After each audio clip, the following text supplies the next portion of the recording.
नमस्कार, मैं रवीश कुमार। दिल्ली में सरकार कौन है, इसकी लड़ाई रोज कोई ना कोई नया मोड़ ले रही है। इस खेल में अधिकारियों को प्यादा बनाकर पहले चालें चली जाती हैं, फिर उसे सही गलत की बहस में उलझा दिया जाता है। प्रधानमंत्री ने चुनावों में कहा था कि वे केंद्र और राज्यों की एक टीम बनाना चाहते हैं, लेकिन वो टीम दिल्ली में बिखर गई है। लेकिन दिल्ली में कोई किसी को रोक भी नहीं रहा। राजनीतिक रूप से शांत मानी जाने वाली दिल्ली बहुमत के बाद भी गठबंधन सरकारों के दौर की तरह अस्थिर हो गई है। भाषा और दांव के स्तर पर दोनों पक्षों का योगदान बराबर है। कहीं भाषा मर्यादा से बाहर है तो कहीं दांव सीमा से। मंगलवार सुबह 10 बजे दिल्ली पुलिस ने दिल्ली के कानून मंत्री जितेंद्र सिंह तोमर को उनके दफ्तर से उठा लिया, वसंत विहार थाने ले आई। यह मामला तोमर के विधायक बनने से पहले का ही है। इसके बाद भी वे कानून मंत्री बनाए गए। यही मामला दिल्ली हाई कोर्ट में भी है, जहां अंतिम फैसला नहीं आया है। इस बीच 11 मई को दिल्ली बार काउंसिल ने डीसीपी साउथ से कहा कि तोमर की बीएससी की degree, marksheet, LLB professional certificate marksheet फर्जी लगती है, जांच कीजिए। दिल्ली पुलिस ने अपनी 2 टीमें भागलपुर और फैजाबाद के लिए रवाना कर दी। मंगलवार शाम को दिल्ली पुलिस ने अपनी प्रेस कॉन्फ्रेंस में जांच रिपोर्ट की फाइलें पत्रकारों को दिखाते हुए कहा कि तोमर के दस्तावेज फर्जी हैं। जांच में पाया गया कि अवध यूनिवर्सिटी की उनकी बीएससी की डिग्री का जो रोल नंबर था वो कॉलेज और यूनिवर्सिटी के रिकॉर्ड में नहीं मिला। परीक्षा नियंत्रक ने भी बताया कि तोमर के नाम पर कोई भी डिग्री या मार्कशीट जारी नहीं की गई है। साथ ही एलएलबी की डिग्री में जो रोल नंबर लिखा है, विश्वविद्यालय के रिकॉर्ड में उस रोल नंबर के आगे किसी दूसरे छात्र का नाम मिला। पुलिस ने कहा कि भागलपुर के तिलकाराम मांझी यूनिवर्सिटी ने यह तस्दीक की है कि जो दस्तखत प्रोविजनल सर्टिफिकेट और तीसरे वर्ष की मार्कशीट पर है वो फर्जी है। तब सवाल उठता है कि क्या पहले और दूसरे वर्ष की मार्कशीट भी फर्जी है। इस पर मेट्रोपॉलिटन मजिस्ट्रेट के सामने पुलिस ने कहा कि बीएससी प्रथम वर्ष और द्वितीय वर्ष की मार्कशीट पर प्रिंसिपल के दस्तखत हैं। कॉलेज के सुपरिटेंडेंट ने कहा कि वे इसे सत्यापित नहीं कर सकते, इसलिए पुलिस इस मामले में जांच करना चाहती है। प्रेस कॉन्फ्रेंस में दिल्ली पुलिस ने कहा कि गिरफ्तारी सुप्रीम कोर्ट की गाइडलाइंस के मुताबिक की गई है, लेकिन जब पत्रकारों ने और सवाल पूछे तो कहा गया कि जांच का विषय है, इसलिए तकनीकी पहलुओं पर जवाब नहीं दिया जा सकता। राजनीतिक रूप से सवाल हो सकता है कि दिल्ली हाई कोर्ट में मामला चल रहा है, तब अलग से जांच क्यों की गई और गिरफ्तारी क्यों की गई। इसका जवाब अदालत से ही मिलेगा। नैतिकता के पैमाने पर बहस ही हो सकती है। साकेत के मेट्रोपॉलिटन मजिस्ट्रेट की अदालत में काफी लंबी बहस चली। दिल्ली पुलिस ने कहा कि उन्हें तोमर को 5 दिनों के लिए भागलपुर ले जाना है, क्योंकि जांच करें कि साजिश में और कौन कौन शामिल है। तोमर की तरफ से आम आदमी पार्टी के नेता एचएस फुल्का ने और वकील ने बहस करते हुए कहा कि तोमर का रोल नंबर 31518 है, जबकि आरटीआई में जानबूझकर दूसरा रोल नंबर देकर पूछा गया था कि क्या यह तोमर का रोल नंबर है। सवाल गलत पूछा जाएगा तो जवाब भी गलत मिलेगा, लेकिन पुलिस तो कह रही है कि तोमर की जमा की हुई डिग्री पर दस्तखत ही जाली है। जज ने पूछा भी है कि बहुत तेजी से कार्रवाई हुई, तो पुलिस का जवाब था कि हमने पूरी जांच की। फुल्का ने दलील दी है कि ऐसा कैसे हो सकता है कि ये भागलपुर और अवध तक चले जाएं, लेकिन हाईकोर्ट नहीं गए जहां यह मामला मूल रूप से चल रहा है। पुलिस ने अपनी दलील दी है कि हमारी जांच में दस्तावेज सही नहीं निकले हैं। कोर्ट में तोमर की जमानत अर्जी खारिज कर दी गई। लंबी बहस के बाद और 4 दिनों के लिए पुलिस रिमांड पर भेज दिए गए। स्वराज अभियान के योगेंद्र यादव ने कहा कि आम आदमी पार्टी को तोमर की डिग्री की ओरिजिनल कॉपी सार्वजनिक कर देनी चाहिए। योगेंद्र और प्रशांत ने अपने प्रेस रिलीज में कहा है कि आम आदमी में रहते हुए, पार्टी में रहते हुए तोमर जैसे मसलों को लोकपाल से जांच कराने की मांग की गई थी। मई में जनता का रिपोर्टर कार्यक्रम में अरविंद केजरीवाल ने कहा था कि ओरिजिनल डिग्री लाने के लिए बिहार भेजा है, लेकिन उस बात को 1 महीने से भी ज्यादा हो गए। अब डिग्री के फर्जी होने की बात आ गई। आम आदमी पार्टी और सीपीएम दोनों ने इस मामले को मानव संसाधन मंत्री स्मृति ईरानी की डिग्री जो हलफनामे में है, डिग्री को लेकर गलत बयानी से जोड़ा है कि उन्होंने सही जानकारी नहीं दी। हैरानी की बात है कि इतनी बड़ी गिरफ्तारी पर मुख्यमंत्री केजरीवाल ने बयान नहीं दिया है, कोई ट्वीट नहीं किया है। उनका आखिरी ट्वीट सोमवार शाम 6 बजे के आसपास का है, जब उन्होंने उप मुख्यमंत्री मनीष सिसोदिया के ट्वीट को रीट्वीट किया था, जिसमें मनीष ने लिखा था कि क्या सीएनजी घोटाले की फाइल खुलने से घबराकर की जा रही है एसीबी के नए चीफ की नियुक्ति। इसी के साथ एक और घटनाक्रम को भी समझना होगा। शीला दीक्षित सरकार के समय सीएनजी किट लगाने के लिए 2 कंपनियों को बिना ठेका टेंडर देने का आरोप है। मामला 2002 का है। आरोप यह भी है कि इससे सरकार को 100 करोड़ का नुकसान हुआ। सीबीआई ने जांच की रिपोर्ट उपराज्यपाल को सौंप दी थी, लेकिन 2012 में इस मामले में शीला दीक्षित को एंटी करप्शन ब्रांच से क्लीन चिट मिल गई। आम आदमी पार्टी सरकार का कहना है कि इस मामले में सीबीआई ने अधिकारियों के खिलाफ मामला दर्ज करने की अनुमति मांगी थी, जो नहीं दी गई।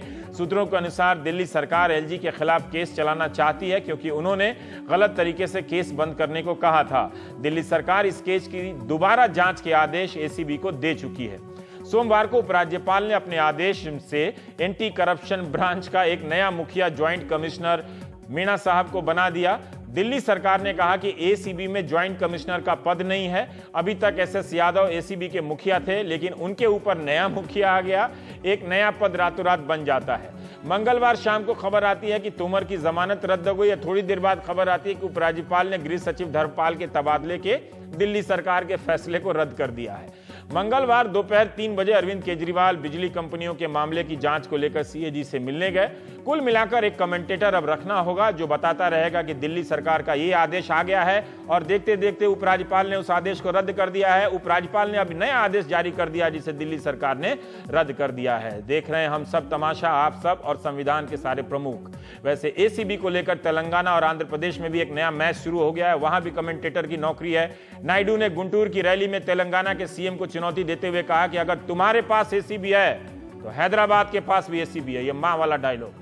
तोमर की गिरफ्तारी के तरीकों को लेकर सवाल उठ रहे हैं। क्या उपराज्यपाल, विधानसभा के स्पीकर या मुख्यमंत्री को पता था कि गिरफ्तारी हो रही है? पर सवाल तरीके से ज्यादा बड़ा हो गया है। क्या अब भी आम आदमी पार्टी तोमर का बचाव करेगी? हाईकोर्ट में जमानत को चुनौती दी जा सकती है, लेकिन कब तक सरकार इस मामले को खींचेगी? क्या तोमर कमजोर कड़ी बन गए हैं? अगर डिग्री फर्जी पाई गई तो क्या इस लड़ाई में आप सरकार की यह बड़ी नैतिक हार नहीं है? क्या तोमर का तुरंत इस्तीफा नहीं हो जाना चाहिए?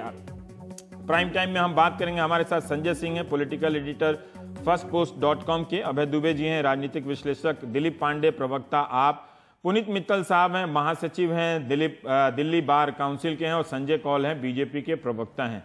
दिलीप, अब आपसे ही पहला सवाल है कि एक तरीका का एक सवाल है, उस पर बहस हो सकती है और हो रही है, पर डिग्री के फर्जी होने को लेकर क्या आप लोग अब भी इतना संतुष्ट हैं, जिसमें आपको इतना भरोसा है कि तोमर साहब ने कोई गड़बड़ी नहीं की है?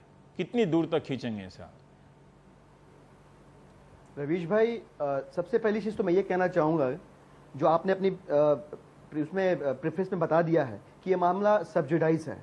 अब इसके ऊपर का फैक्ट ये है कि आपने भी उसको मेंशन भी किया कि गलत रोल नंबर से अगर सवाल पूछे जाएंगे तो जवाब गलत ही मिलेगा।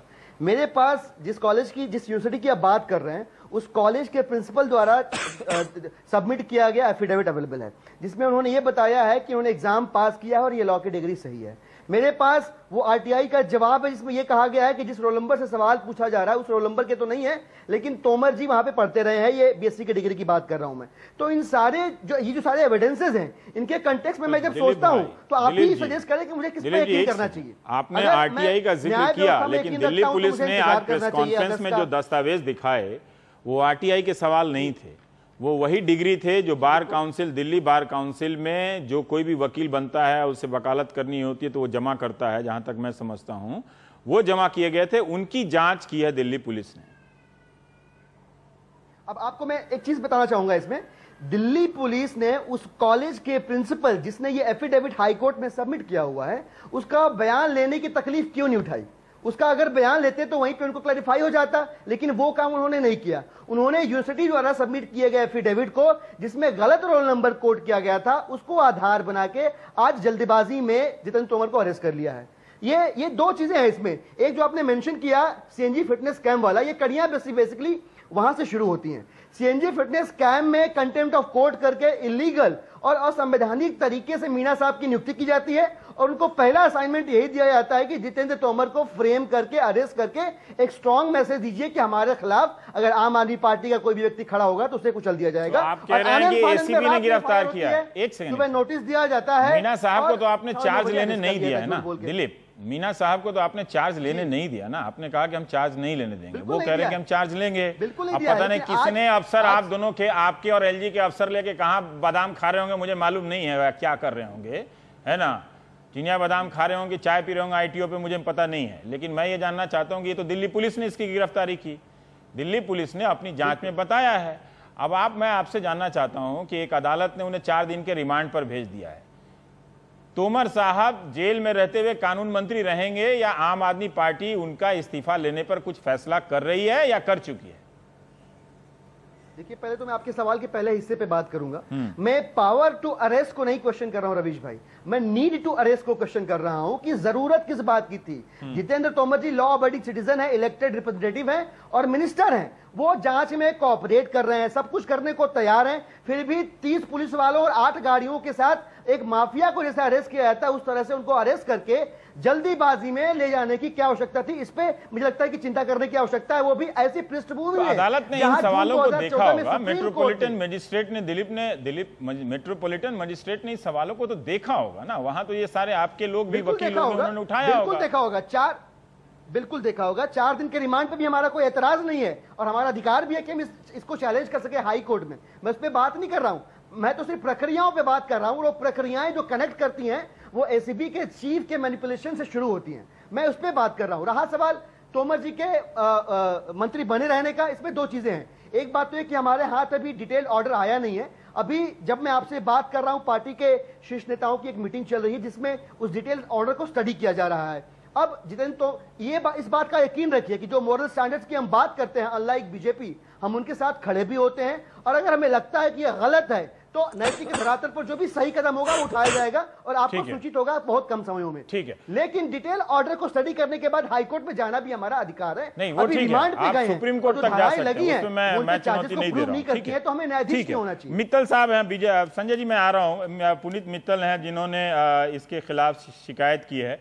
पुनीत मित्तल साहब, मैं थोड़ा सा जानना चाहता हूं कि ये फर्जी लॉ डिग्री की जो शिकायत है, कितनी ऐसी डिग्रियां फर्जी पाई जाती हैं, कितने लोग गिरफ्तार होते हैं, नंबर 1। और इस मामले में जो दिलीप कह रहे हैं वो आरटीआई के जरिए वाला मामला है या आपके पास जो सर्टिफिकेट जमा था उसे आपने जांच के लिए भेजा है? कुछ रिकॉर्ड अगर बता सके तो हमारे दर्शक जागरूक होंगे, क्योंकि आपकी संस्था काफी सक्रिय होगी फर्जी डिग्री को पकड़ने के लिए, क्योंकि हम और संजय जी गुप्त रूप से जानते हैं कि कई ऐसे संस्थान हैं जो फर्जी डिग्रियां देते रहते हैं वकालतों के बारे में, तो पता चल जाए वैसे आपकी सक्रियता का और अति सक्रियता का। Yes sir. मैं आपको ये बता दूं कि ये कोई पहला इंस्टेंस नहीं है बार काउंसिल ऑफ दिल्ली में कि फर्जी डिग्री पे एनरोलमेंट हुआ हो, और ये पहली एफआईआर नहीं है। काफी एफआईआर पूर्णतः पुराने दौरे में हुई है जिसमें एफआईआर भी हुई। पिछले 1 साल में कितने हुए होंगे सर? पिछले 1 साल में कितने ऐसे एफआईआर हुए होंगे लॉ के डिग्री के मामले में? बहुत लोग हरियाणा जाता रहता है, मेरठ जाता रहता है, मैं नाम नहीं लेना चाहता हूँ, लेकिन फिर भी कितने ऐसे? नहीं, अगर आप नाम लोगो तो मैं वेरीफाई कर पाऊंगा, अदरवाइज नहीं कर पाऊंगा। लेकिन इन केस शिकायत मिलती है तब वेरीफाई करते हैं या आपने अपने स्तर पर इसको वेरीफाई करने की प्रक्रिया बढ़ाई? मैं आपको कम से कम अगर ऑब्लिक बातें ना करें और स्पेसिफिक बात करें, तोमर जी की शिकायत हमें जनवरी 15 में मिली और ये कहा गया कि इनकी डिग्री फेक है। चूंकि ये लॉ मंत्री थे और एक लॉ अबाइडिंग सिटीजन, जैसा मेरे दोस्त ने अभी कहा, उसको हमने फैजाबाद यूनिवर्सिटी से खुद वेरीफाई कराया और जो डॉक्यूमेंट इन्होंने हमारे यहाँ सबमिट किए उनको भेजा। उन डॉक्यूमेंट को वेरीफाई करके यूनिवर्सिटी ने ये कहा कि ये पूर्णतः फर्जी है। उसके बाद हाई कोर्ट में यूनिवर्सिटी जो जहां से इन्होंने लॉ डिग्री पाई है, उन्होंने वेरीफाई करके कहा, एफिडेविट पे कोर्ट में कहा कि एलएलबी की डिग्री फेक है। उसके बाद काउंसिल ने ये पाया कि इसके अंदर पुलिस की प्रिलिमिनरी इंक्वायरी की जरूरत है, इसलिए हमने पुलिस को भेजा कि आप इसको वेरीफाई करके बताएं, जिससे कि हम अपने तौर पे इसके अंदर फर्दर एक्शन ले सकें। तो 11 मई 15 को हमने ये भेजा। 20 मार्च 2015 से लेके आज हम जून में बैठे हैं। तोमर साहब को हमने हिदायत दी थी कि वो ओरिजिनल सर्टिफिकेट जो उनके पास होने चाहिए, किसी भी स्टूडेंट के पास होते होंगे, वो सबमिट कर दें और जो जवाब उनका बनता है दे दे। आज हम 9 जून में बैठे हैं, आज तक हमारे पास। पुनीत मित्तल साहब, आपने एक बात कही कि आपने अपने स्तर पर जांच कराया यूनिवर्सिटी से, क्या आप ये बता सकते हैं कि एक तर्क ये दिया जा रहा है सर कि हाई कोर्ट में ये मामला चल ही रहा था तो आप वहां चले जाते, क्या तब जब आपके पास शिकायत आई और आपने इस पर कार्रवाई आरंभ की? जवाब भी दे देता हूं आपको। शायद आपको ये मालूम नहीं, हाई कोर्ट ने ऑर्डर किया बार काउंसिल ऑफ दिल्ली को और ये एक डायरेक्शन दी बार काउंसिल की इस एलिगेशन के ऊपर आप जल्द से जल्द इंक्वायरी करें और जो आपका कंक्लूजन है वो कोर्ट में दाखिल करें। उस कंक्लूजन पे अराइव करने के लिए हमने इंक्वायरी यूनिवर्सिटी से भी कराई और पुलिस से भी रिक्वेस्ट करी कि आप कंक्लूड करके हमें दे दें, क्योंकि हमें हाई कोर्ट के ऑर्डर को कंप्लाई करना है। तो इसलिए हमारे लिए अनिवार्य हाई कोर्ट को जमा करना था ना, ये जो आपने जांच की, तो हाई कोर्ट को आपके हिसाब से तो कार्रवाई का फैसला हाई कोर्ट को करना चाहिए।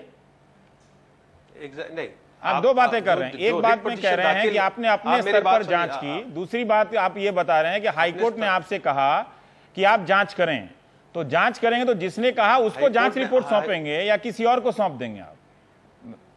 हाई कोर्ट ने हमसे ये कहा कि आप इंक्वायरी करके कंक्लूड करें। तो हमारे पास दो ही रास्ते थे इंक्वायरी के, या तो यूनिवर्सिटी से जांच करते, जो कि हमने कर ली। जो एरिया जिसमें हम इंक्वायरी नहीं कर सकते थे, उसने हमने पुलिस को रिक्वेस्ट की इंक्वायरी करने के लिए। पुलिस ने इंक्वायरी करके हमें अभी रिपोर्ट नहीं दी है। अभी आपको पुलिस ने रिपोर्ट नहीं दी है। आप जो हाईकोर्ट के हिसाब से जो इंक्वायरी आपकी तरफ से कंक्लूड होकर यानी संपूर्ण होकर वहां जमा करनी चाहिए थी, वो आप तक नहीं पहुंची है। आप कह रहे हैं पुलिस ने आपको नहीं दी, पुलिस ने गिरफ्तार कर लिया उनको। ठीक, संजय कौल जी, अब मैं आपसे जानना चाहता हूं कि मैं कंक्लूड कर लूं पहले, शायद अगर आप लोग हाँ कुछ छूट गया हो तो प्लीज। रिट पिटिशन में डायरेक्शन मांगी कि बार काउंसिल जो है उसको डायरेक्शन की जाए कि इस शिकायत की जो शिकायत पत्रिका थी उसके ऊपर बार काउंसिल इंक्वायरी करे। हाई कोर्ट ने उस रिट पिटिशन को उस एक्सटेंट तक अलाउ कर दिया और बोल दिया कि yes, bar council of Delhi will inquire into this. तो वो रिट पिटिशन इसमें कंफ्यूजन पता चल रहा है मित्तल साहब। इसमें देखिए, हम अखबारों में पढ़ते रहे कि हाई कोर्ट में सारी रिपोर्ट जमा हो रही है ना। हम ये पढ़ रहे हैं, ये दिलीप पांडे भी कह रहे हैं कि पार्टी कह रही है कि तो मैं नहीं कर पाऊंगा। नहीं, एक सेकेंड इनकी पार्टी भी करी और अखबारों में भी हमने पढ़ा है कि यूनिवर्सिटियां जो हैं इस विवाद से संबंधित वो हाई कोर्ट में अपनी रिपोर्ट दे रही हैं, हलफनामा दे रही हैं। अलग से आपको, आप वही यूनिवर्सिटी से आप भी जमा कर रहे हैं, आपको भी वही यूनिवर्सिटी दे रही हैं और वही यूनिवर्सिटी हाई कोर्ट को भी दे रही हैं जी। ये कुछ जम नहीं रहा है सर, ये बात समझ में नहीं आई कि हाई कोर्ट ने आपसे कहा तो वो यूनिवर्सिटी से किसने कहा था जो यूनिवर्सिटी आके हाई कोर्ट में हलफनामा दे रही थी? हाई कोर्ट ने यूनिवर्सिटी से हलफनामा मांगा और हाई कोर्ट में ही हलफनामा दाखिल हुआ। और हाई कोर्ट ने आपसे भी कहा कि आप जांच करो जिस यूनिवर्सिटी से हम हलफनामा मांग रहे हैं। तो हमने, देखिए, दो यूनिवर्सिटीज है, एक बीएससी की, एक लॉ की। हाँ, हमारे पास जो शिकायत आई थी उसमें बीएससी की शिकायत थी। हमने बीएससी की शिकायत वेरीफाई कराई, अपने ऑफिस से स्टाफ को भेज के वेरीफाई कराई। यूनिवर्सिटी ने कंफर्म किया कि ये डिग्री फेक है। उसके बाद तोमर जी को नोटिस जारी किया 20 मार्च को, और 20 मार्च में उनको 4 हफ्ते का समय, ठीक है, ये बात आप कह चुके हैं, दिया गया जवाब दाखिल करने। एक तो आपकी बात के हिसाब से आपने तोमर से ओरिजिनल डॉक्यूमेंट मांगा, लेकिन हमारी डायरेक्शन बड़ी क्लियर थी कि डॉक्यूमेंट साबित दाखिल करें और एफिडेविट दाखिल करें, आज तक नहीं आया। ठीक है, ये एक सवाल है। संजय गौतम साहब, जो संजय कौल साहब माफ कीजिएगा, मैं आपसे जानना चाहता हूं कि जब ये पूरा मामला उठा, अगर जो दिलीप ने कहा है उस पर अगर आप कोई बात कहना चाहते तो जरूर कहें। पर मेरा सवाल एक था कि स्मृति ईरानी का मामला था, एक तरीका का है जिस पर मैं अभी नहीं जाना चाहता हूं कि स्मृति ईरानी ने कभी एक ग्रेजुएट थी एक चुनाव में और अगले चुनाव में वो कम हो गई, फिर किसी और यूनिवर्सिटी, येल यूनिवर्सिटी की डिग्री की बात कही जो उन्होंने नहीं दिखाई।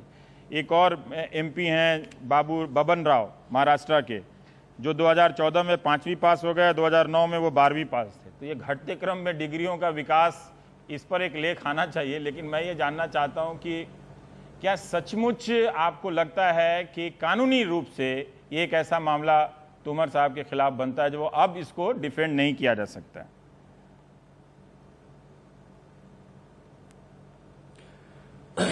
मुझे लगता है घटनाक्रम को अगर आप देखेंगे तो सभी का कंसेंसस इसी तरफ बढ़ रहा है। मुश्किल इस बात की रही कि आम आदमी पार्टी सरकार हर चीज को जिस नजरिए से देखती है उसमें कॉन्फ्रंटेशन जरूरी होता है। और मुझे लगता है अब उनके लिए थोड़ी दिक्कत इसलिए पैदा हो गई है कि न तो लॉ मिनिस्टर साहब वो करेक्टेड या ऑथेंटिक डिग्री दिखा रहे हैं, न तो सीएम साहब दिखा रहे हैं, हालांकि उनको डिफेंस सारी पार्टी कर रही है, न वो ये कह रहे हैं कि उन्हें रिजाइन करना चाहिए था या उन्हें सस्पेंड करना चाहिए था। तो चाहे आप प्रोसेस के बारे में 4 सवाल और उठा दीजिए, कई औरों को इक्विवेलेंट बनाने के लिए कुछ और संदर्भ में और डाल दीजिए, कुछ और लोगों के नाम लाइए। मामला सीधा है और मुझे लगता है संगीन इसलिए भी है क्योंकि एक हाई प्रोफाइल केस बनता है। एक स्मृति ईरानी का हाई प्रोफाइल केस नहीं है, कानून की डिग्री लेके घूम रहा है, वो बात अलग है। हाँ, वहां एक जानकारी गलत हो सकती है, एक फर्जी मामला है।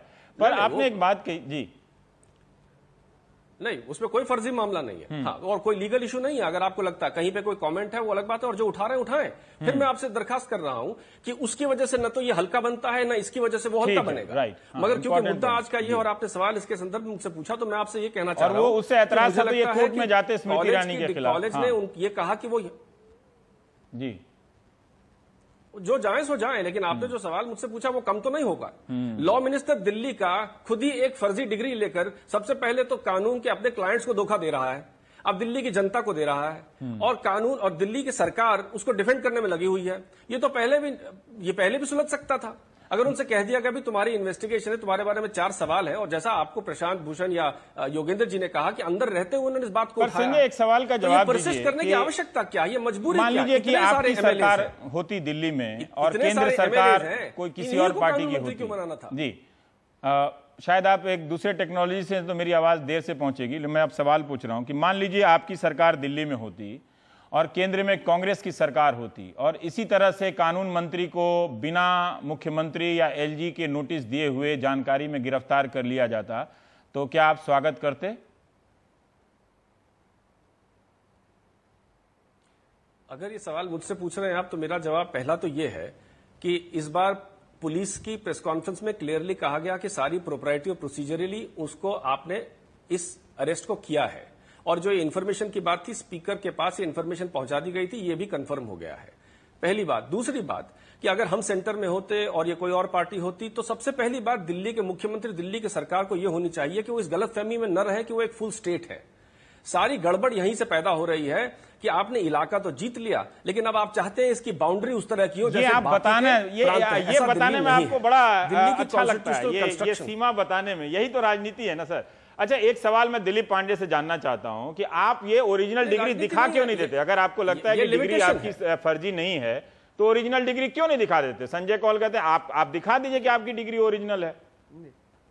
नहीं, बहुत जायज सवाल है, लेकिन वो जो ओरिजिनल डिग्री दिखानी है वो संजय कौल साहब को थोड़ी नहीं दिखानी है, वो कोर्ट में दिखानी है, और कोर्ट ने उन सारे कागजात को प्रस्तुत करने के लिए जितेंद्र तोमर को समय दिया हुआ है। अब एक प्रेस कॉन्फ्रेंस करके या तो हम न्याय व्यवस्था में अपना यकीन हटा लें और प्रेस कॉन्फ्रेंसेस करके जितेंद्र तोमर की डिग्री दिखा के वहीं से एक वर्डिक्ट पास कर देंगे जितेंद्र तोमर सही आदमी है, या तो ये कर लें, या हमें अगर यकीन है न्याय व्यवस्था में तो वक्त आने पे जब हाई कोर्ट में हियरिंग होनी है उस दिन जाके दिखा दें। इस दौरान हाई कोर्ट चुप नहीं बैठा हुआ है, हाई कोर्ट लगातार उन सारे इंस्टीट्यूटों से संवाद स्थापित करके उनसे रिकॉर्ड्स मंगवा रहा है। अभी मैंने आपको एक रिकॉर्ड दिखाया जो लॉ वाली डिग्री के मामले में कॉलेज का एफिडेविट है। इसके बाद मेरे फोन में इस समय एक आरटीआई से मिला हुआ जवाब पड़ा हुआ है जिसमें यह लिखा गया है कि जितेंद्र तोमर उनके यहाँ के स्टूडेंट हैं, फलाना रोल नंबर है, और जो रोल नंबर आप कोट करके सवाल पूछ रहे हैं वो रोल नंबर गलत है।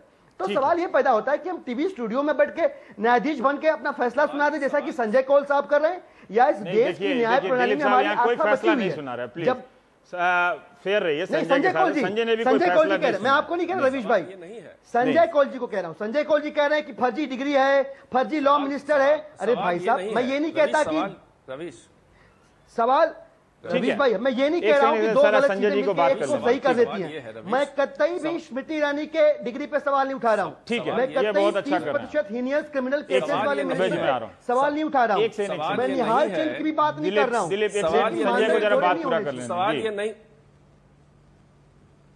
संजय जी बात, सवाल ये नहीं है कि ये शख्स कॉलेज गए थे कि नहीं गए थे। ये एविडेंस की आवश्यकता नहीं है। जिस चीज की आवश्यकता नहीं है वो देने की आवश्यकता नहीं है। उनकी डिग्री अगर फर्जी नहीं है तो आपको लगता है कि कोई शरीफ आदमी इतनी बदनामी सहेगा 6 महीने के लिए?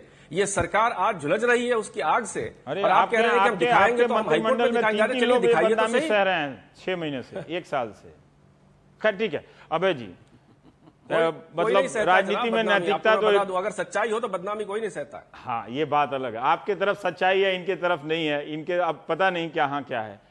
ये प्रक्रिया पे जोर दिया जाए या अब आम आदमी पार्टी के लिए मुश्किल है तोमर का बचाव करना। अदालत ने भी इतनी सारी बहस सुनी है, एक पुलिस की बात मानी होगी। ऐसा नहीं है कि अगर उसके सामने आ जाए और पुलिस गैर कानूनी तरीके से किसी को गिरफ्तार करके ले जाए तो खारिज कर सकती है। मैं न तो अरविंद केजरीवाल को बेवकूफ़ मानता हूँ, न दिल्ली पुलिस को बेवकूफ़ मानता हूँ। दोनों ही अकलमंद हैं और दोनों ने ही तमाम पेशबंदी करके खूब कानूनी मामलों का ध्यान वगैरह करके अपने कदम उठाए हैं। इस मामले में ये मामला जनवरी में ही सामने आ गया था जब दिल्ली में चुनाव प्रचार चल रहा था। फरवरी में रिजल्ट आए उसके। उसके बावजूद भी अरविंद केजरीवाल ने उनका जो उनकी प्रत्याशिता थी, उम्मीदवारी थी ना, वो खारिज की। उसके बाद उन्हें मंत्री भी बनाया, उसके बाद उनसे पूछताछ भी की, उन्होंने अपने सबूत भी उन्हें दिए। इसका मतलब केजरीवाल को पूरा यकीन है कि ये आदमी ठीक है, इसकी डिग्री ठीक है, ये बाकायदा लॉ मिनिस्टर बनने काबिल है। दिल्ली पुलिस ने भी खूब सोच समझ के उठाया है, क्योंकि आखिर में जब फैसला आएगा कि डिग्री सही है नहीं, उसमें किसी न किसी एक पक्ष की नाक जड़ से कट जाएगी। जब अगर डिग्री गलत हुई, अगर डिग्री गलत हुई तो आम आदमी पार्टी के लिए भी जाएगी। आम आदमी पार्टी और अरविंद केजरीवाल के लिए मुंह छुपाना मुश्किल पड़ जाएगा। और अगर डिग्री सही साबित हुई तो आज जो मीडिया में चिल्ला चिल्ला कह रहे हैं कि हम ही ने सबसे पहले भंडाफोड़ किया था इसका, या दिल्ली पुलिस और उपराज्यपाल, इन सब को इतनी आलोचनाएं बर्दाश्त करनी पड़ेंगी कि इन सब का पानी उतर जाएगा, यह स्थिति होगी। तो इसमें मामला बिल्कुल आर पार का है। और इस मसले में हम लोगों को, हालांकि हाई कोर्ट में जो मुकदमा चल रहा है, वो मुकदमा ऐसा मुझे पता चला है कि वो सिविल सूट है, वो दीवानी का सूट है। और जो फोर्जरी का, धोखाधड़ी का जो मामला होता है वो फौजदारी का मामला होता है। तो जो दीवानी का मुकदमा चल रहा है, उसके एवज में फौजदारी की जो पुलिस की कार्रवाई नहीं रोकी जा सकती है। छोटा मोटा कानून का मैं जानकार नहीं हूं, छोटी मोटी बात में जानता हूं, वो ये है। तो मैं किसी प्रक्रिया पर नहीं प्रश्न उठा रहा हूं, इसकी जो राजनीति है, दो सुचिंतित जोखिम लिए गए हैं। एक जोखिम अरविंद केजरीवाल ने लिया है और दूसरा को बनाकर और बचाकर, और दूसरा सुचिंतित जोखिम उपराज्यपाल ने, दिल्ली पुलिस ने और केंद्र सरकार ने लिया है। और इन जोखिमों में से कौन सा जोखिम टिकेगा, कौन सा मुंह के बल गिरेगा, इसका फैसला हाई कोर्ट में जो सिविल सूट है उसके फैसले के बाद होगा। इससे पहले नहीं हो सकता है। इससे पहले दोनों पक्ष अपनी अपनी बात कहते रहेंगे और राजनीति की जमीन पर ये पूरी बात संसाधित होती रहेगी, पूरी बात प्रोसेस होती रहेगी। बड़ी अच्छी, आप वेल थॉट को सुचिंतित, अच्छी हिंदी आपकी है। हाँ? संजय, इस राजनीति को पुराने दौर की यादों से जोड़ा जा सकता है क्या?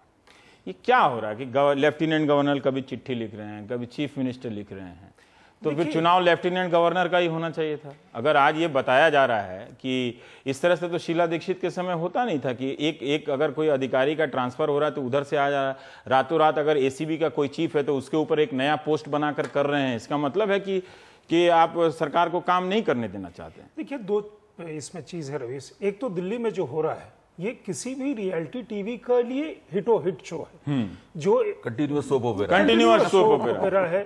बॉलीवुड के लिए एकदम मसाला मूवी, आप जैसा चाहें वैसा बना दीजिए। और आज जो हुआ है कि लॉ मिनिस्टर, मतलब लॉ की फर्जी डिग्री पे या बाकी डिग्री पे, वो अगर पुलिस कस्टडी में है, एक तरह की हिरासत वो मान लीजिए उसमें है। और जो हर दिन हो रहा है, जो आप पहले कह रहे थे कि ये कमेंट्रेटर लगातार ही वो चल रहा है। आप सुबह में कोई चीज शुरू करते हैं, दोपहर होते होते तो 3 एपिसोड और भी उसके आ जाते हैं।